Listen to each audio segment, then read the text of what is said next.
Section 1. You will hear a woman talking to a man about joining a drama club.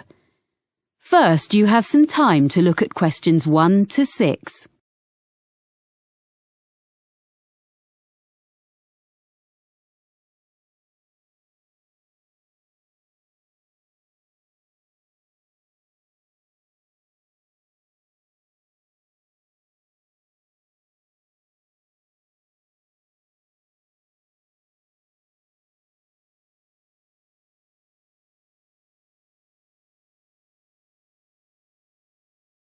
You will see that there is an example that has been done for you. On this occasion only, the conversation relating to this will be played first. Hello, Robert Gladwell speaking. Oh, hi. My name's Chloe Martin. I was given your name and phone number by Ben Winters. I work with him, and he said you're a member of Midbury Drama Club.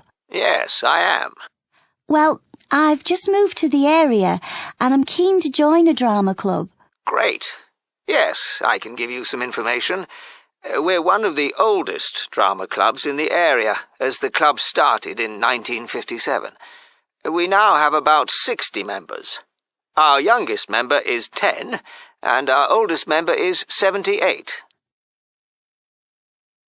The year the drama club started was 1957. So 1957 has been written in the space. Now we shall begin. You should answer the questions as you listen, because you will not hear the recording a second time. Listen carefully and answer questions 1 to 6. Hello, Robert Gladwell speaking. Oh, hi. My name's Chloe Martin. I was given your name and phone number by Ben Winters. I work with him, and he said you're a member of Midbury Drama Club. Yes, I am. Well, I've just moved to the area, and I'm keen to join a drama club. Great. Yes, I can give you some information. We're one of the oldest drama clubs in the area, as the club started in 1957.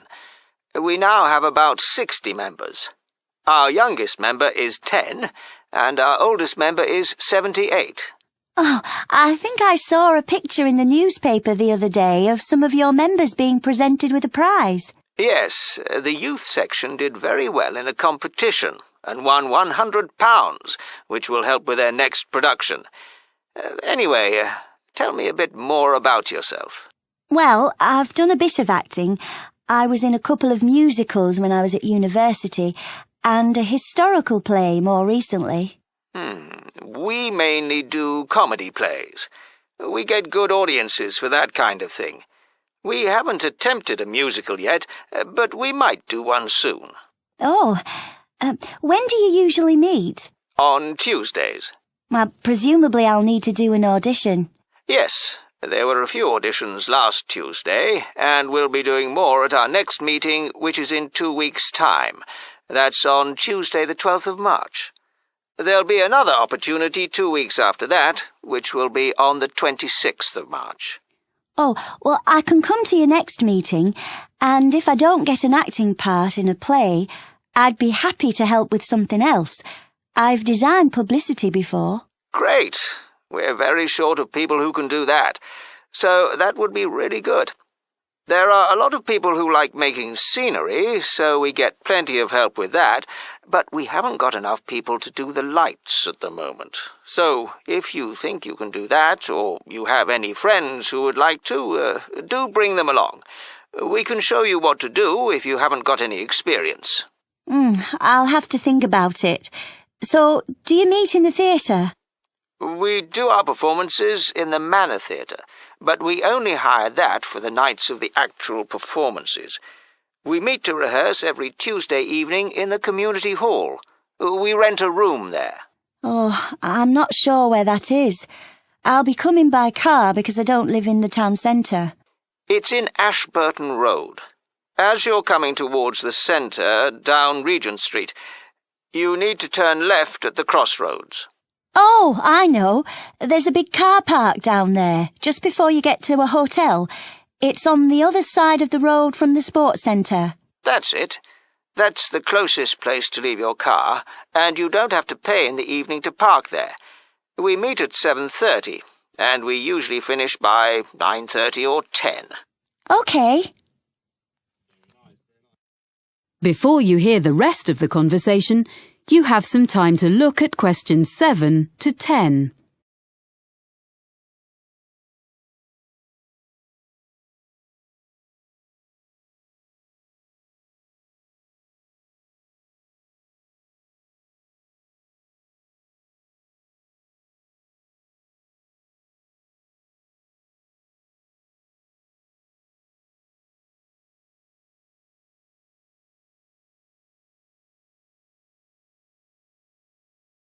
Now listen and answer questions 7 to 10.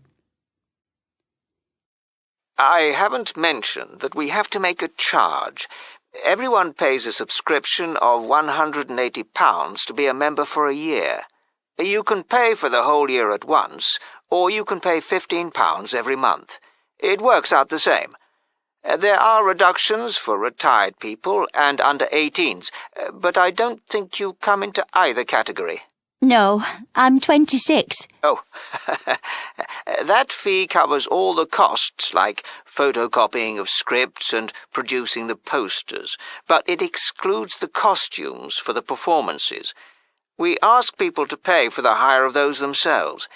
It does mean they look after them properly, as they know they won't get their deposit back otherwise. Can I come along to the next meeting then? Of course. We'd love to see you. And if you want to know more about how we run the auditions or the next play we're doing, why don't you give our secretary a ring? She'll be really pleased to help you. Oh, what's her name? It's Sarah Sordicott. That's SAWDICOTT.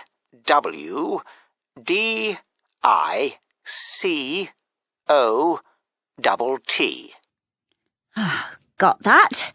And her phone number? I've only got a mobile number for her. Just a minute. Let me find it. Yes, it's 07955 240063. Great. Thanks for your help. That is the end of section 1. You now have half a minute to check your answers.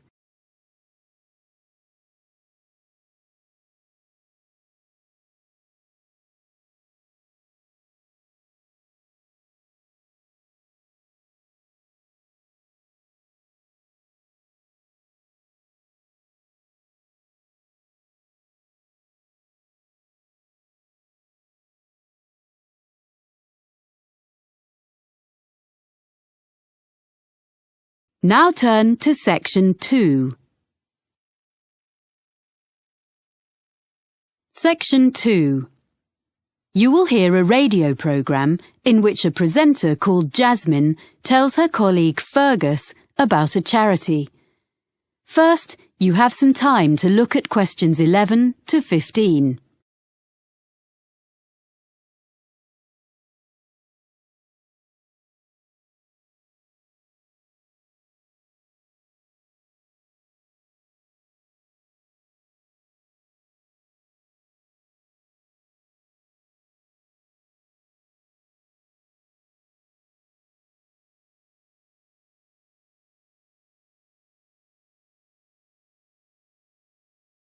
Now listen carefully and answer questions 11 to 15. And now here's Jasmine, who's come to tell us about this week's charity. Hi, Fergus.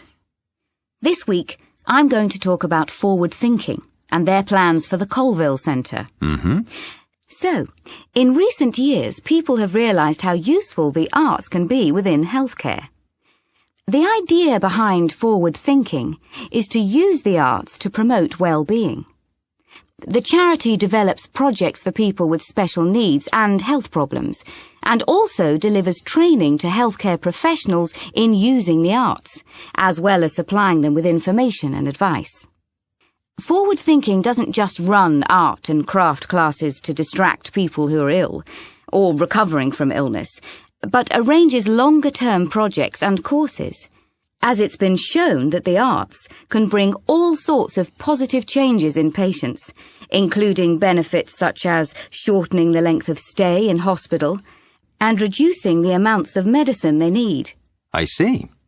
Forward Thinking has experience of working with a broad range of people, from young adults with learning difficulties to older people in homes or daycare centres and people with physical disabilities. The organisation's been around since 1986, and it gradually expanded during the 1990s.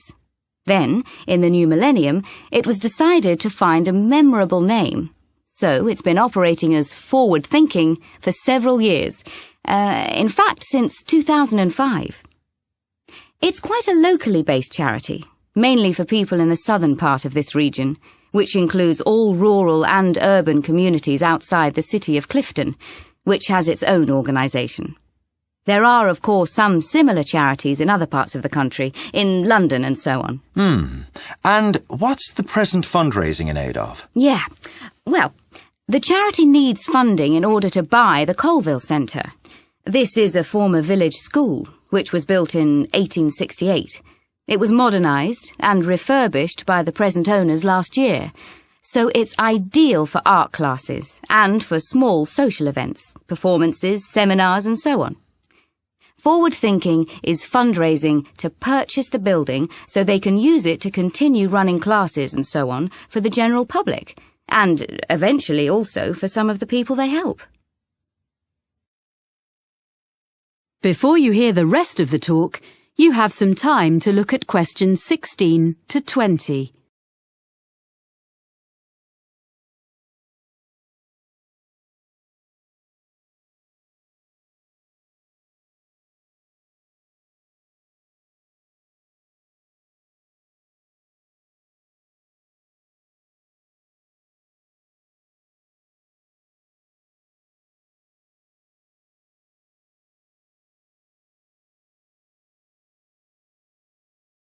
Now listen and answer questions 16 to 20.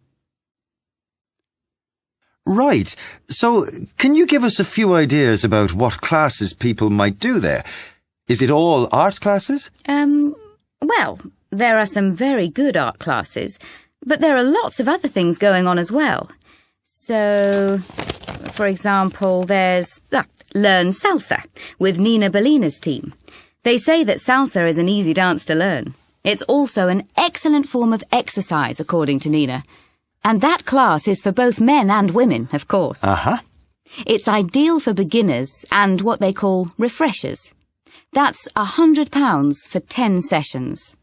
Then, another class is called Smooth Movers. It's with Kevin Bennett. And it's for you if you don't have the same energy levels as you used to when you were a teenager. It's a gentle exercise class, geared to the needs of whoever is in the group in a particular session. And Kevin is qualified to teach classes to people getting over injuries and so on, and balance training. That's £60 for 10 sessions. Then there's a day called Art of the Forest with Jamie Graham, where you discover Upper Wood, a short walk from the Colville Centre, and learn how to design in 3D with natural materials. It's an unusual and exciting way to be creative. Jamie is an artist, with a background also as a country park ranger. For this day, youngsters must be accompanied by a parent or guardian, and the costs are adults, £40, under 14s, £10. But it's best value at £80 for a family of 4. The next one is The Money Maze, and this is a series of talks by Peter O'Reilly, an independent financial advisor. He gives advice on family finances, things like everything parents need to know about managing the costs of bringing up children, sending them to university, and actually also about care for elderly relatives. It's £10 per talk, which will all go to support Forward Thinking. And as a final example of what's on offer, there's Make a Play. That's for 8 to 14s, And this activity is such a hit that it usually sells out within days of being announced. Basically, what you do is write, rehearse, and perform a play in just 2 days. And it doesn't require any previous experience. I gather there's lots of fun and silliness along the way. And the best bit, perhaps, is that there's a performance for family and friends at the end. Aha! It's just £50 for 2 days. Pretty good range of activities, I think. And all raising money for a good cause. Yes. And the all-important contact details are colville@forwardthinking.org.uk or write to me. That is the end of section 2. You now have half a minute to check your answers.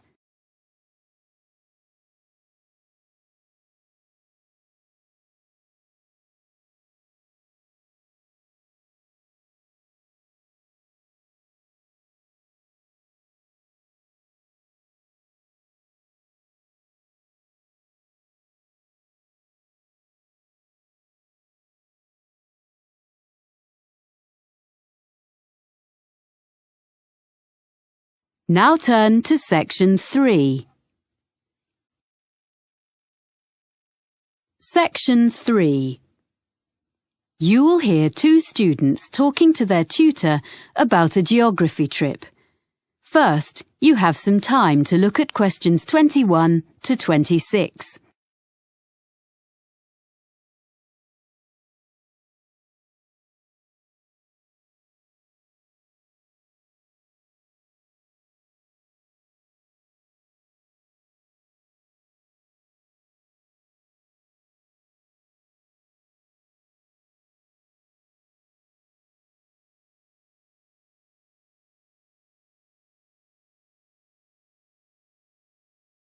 Now listen carefully and answer questions 21 to 26.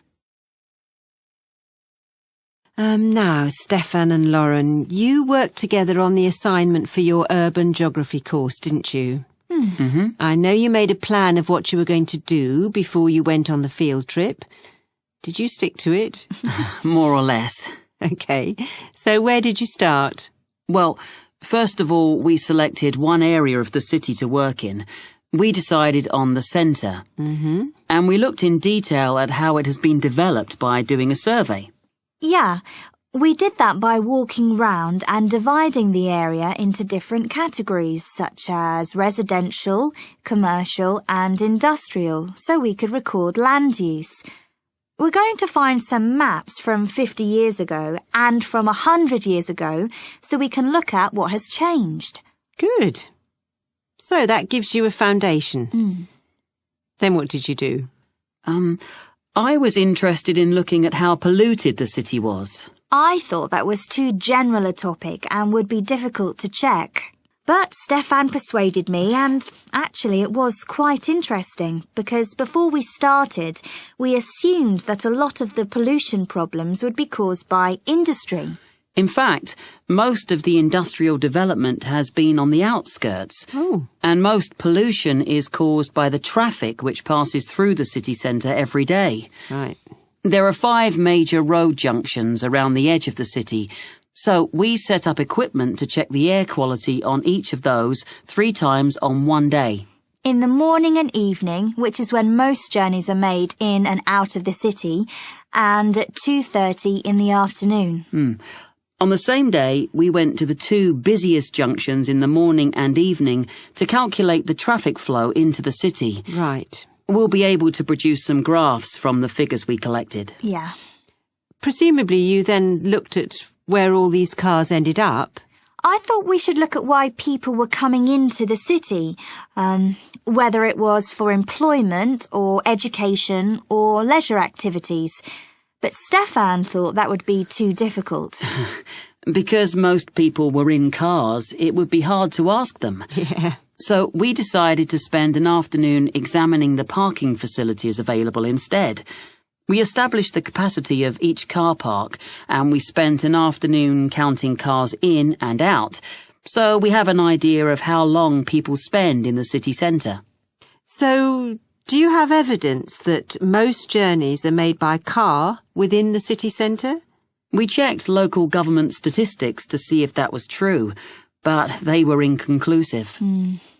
Everything is quite close together in the city centre, and there are wide pavements, so you would expect people to walk from one place to another. So we chose a number of locations and we noted how many pedestrians passed a particular spot. How did you choose where to do that? Oh, we stood at 2 places in the business district. One in the shopping area, and the other was in an area where there are more tourists. Right. I thought it was really important to talk to people, so we carried out a survey on how people usually travelled into the city. We asked them about their usual means of transport. We found out that it varied according to why people were travelling. If they were employed in the city, they wanted to get there quickly, but if they were coming in for their leisure time, they didn't mind using the bus. That's all we had time for while we were there. Before you hear the rest of the conversation, you have some time to look at questions 27 to 30.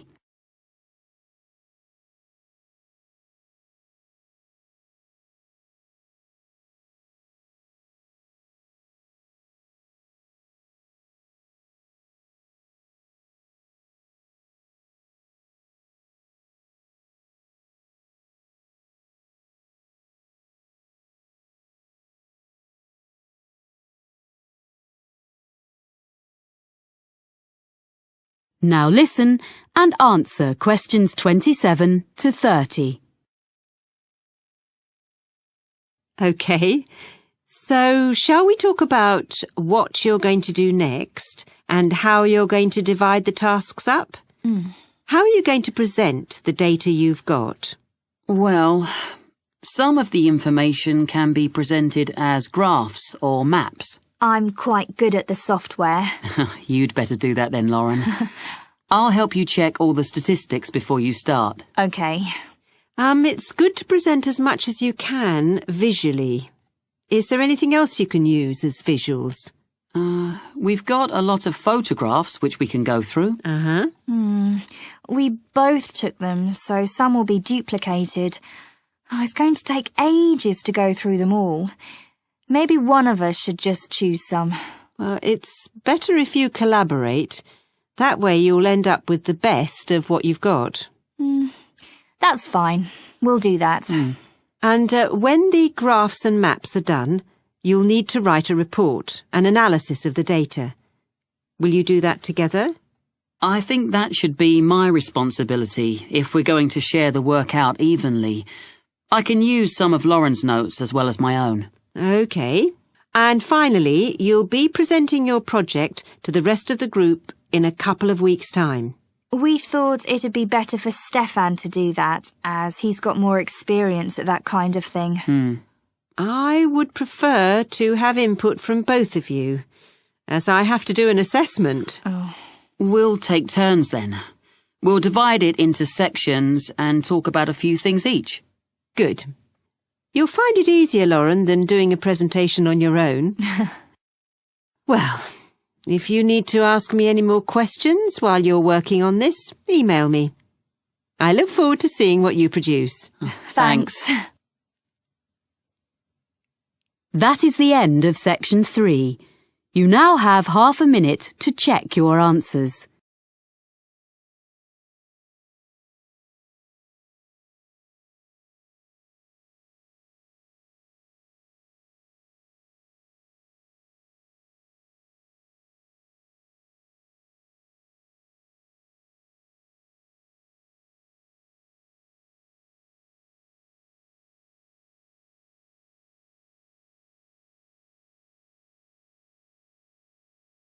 Now turn to section 4. Section 4. You will hear a lecturer giving the beginning of a talk on the history of British pottery. First, you have some time to look at questions 31 to 40.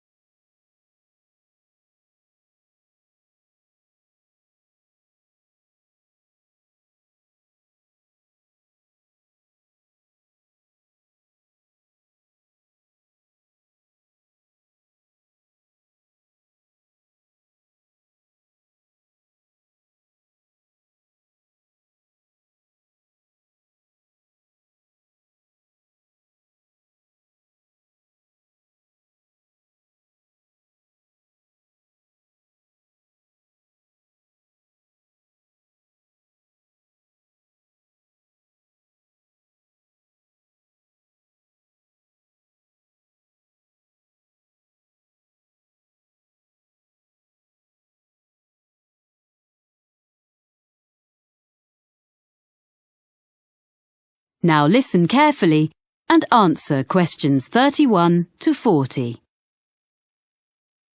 Thank you for coming to this series of talks. Before I talk in detail about the experiments and innovations of the British ceramicists, I'd like to give you a summary of the social and manufacturing background in which they lived and worked. So, we're talking about England, or more specifically, the region known as the Midlands, and we need to go back mainly to the 18th century and briefly even earlier to put it in a global context. Now, at that period, the majority of the population, whatever their station in life, as you might say, were dependent for their living, in one way or another, not on the geographical location of where they lived, but on the physical characteristics of the actual land they lived on. This is true whether we're talking about the aristocracy, the owners of great estates who incidentally had no snobbery about the concept of making money from all the reserves of coal or timber or stone on their rolling acres, or the farmers making a fat living from the rich soils. And besides these groups, and the less affluent ones, the deposits of iron ore and lead, the limestone and flint, and the brown and yellow clays also sustained the numerous industries in the area. It's important to recognise that it was already an industrial region and had been so for centuries. There were many Midland trades, some of them indigenous, some of them not. For example, there were immigrants from France who came as early as the late 16th century, and they were producers of glass. A century later, there is plenty of evidence that the variety of trades was enormous. There was brewing in Burton-on-Trent, silk weaving and ribbon making near Coventry, framework knitting around Nottingham, and of course in Cheshire men dug the salt, as we still do nowadays even, which in that era was sent downriver to the estuary of the Mersey. Now, among these well-established trades, one of the oldest of the local crafts was pottery. As you will probably be aware, ceramics has always been a mix of science, design and skill. And a good potter is, in a sense, an experimental chemist, trying out new mixes and glazes and needing to be alert to the impact of changes of temperature on different types of clay. For 200 years, up to the time we are concerned with, potters had been making butter pots and pitchers and patterned plates, using the clay which was plentiful in the area where they lived, in a handful of North Staffordshire villages dotted along the low hills.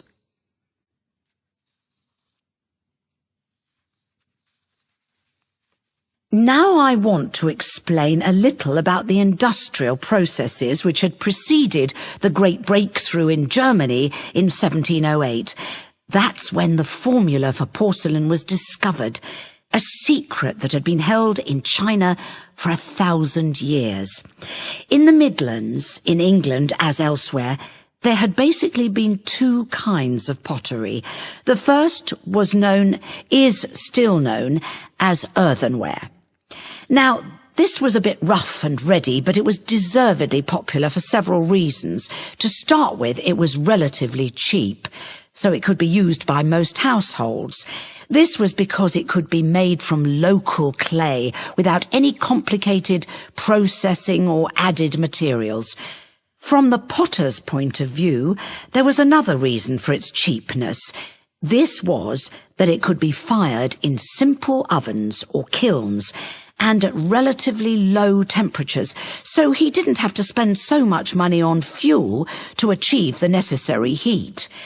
On the other hand, after one firing in the kiln, the problem with earthenware was that it remained porous, so had limited usefulness. So for most purposes, it had to go back in the kiln for a second firing before it became waterproof. And another thing was that it was extremely breakable. I mean, before it had even been sold. I suppose the Potter wouldn't have minded so much if people just had to keep coming back for more every time they broke a jug or whatever, but it was very inconvenient because it meant there was a lot of wastage in the course of the manufacturing process. Anyway, for all these reasons, if people could afford it, and that would be all but the very poor, they would buy stoneware, a much tougher product. Now, for this, the Potter used a slightly more expensive raw material, which was made by combining clay and flint, and this mixture was fired at a far higher heat, with the result that the ingredients vitrified. That is to say, in effect, the whole thing became glassy. And because of this, it was non-porous, and naturally this was regarded as a great advance. Well, that's the situation in the 18th century. Are there any questions at this stage? OK, so now we can go on to look at the age of innovation. That is the end of section 4. You now have half a minute to check your answers.